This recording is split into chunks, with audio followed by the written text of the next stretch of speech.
My siblings and I have recently been playing the original Dungeon Defenders. It's a hack and slash tower defense ARPG wherein you build defenses while stabbing and shooting at baddies. We've only played a few sessions so far and things are a bit of a mess. You see, in our first game, we let a level 100 veteran hop into our open lobby, and he proceeded to help us through some early stages. There was no real risk of dying with him around, so there were no real stakes. Then, in the second round, we decided to play without him, and were promptly destroyed. The game had a skill floor, and we were presently in the basement.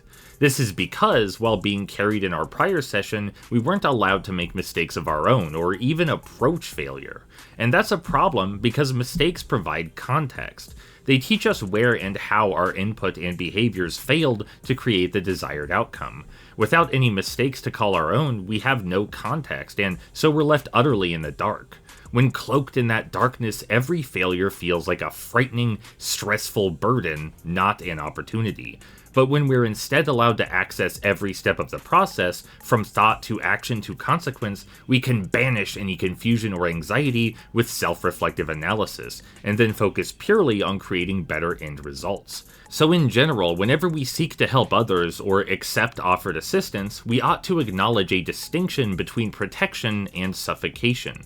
It is fine and well to protect someone from great danger, but if we seek to protect them from failure itself, we only create more danger for them later in life. Every experience we have is potentially formative and educational, and that potential should be sought and celebrated, not nervously stifled by overzealous heroism.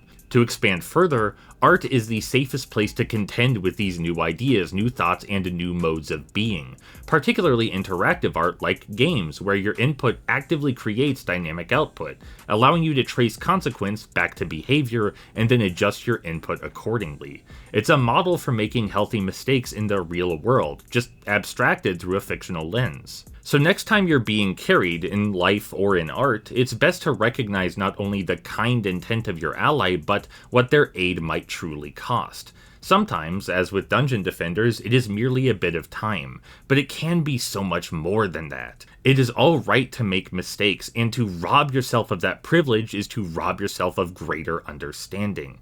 Humans are made to work together, but they are not made to live one another's lives or shield one another from growth.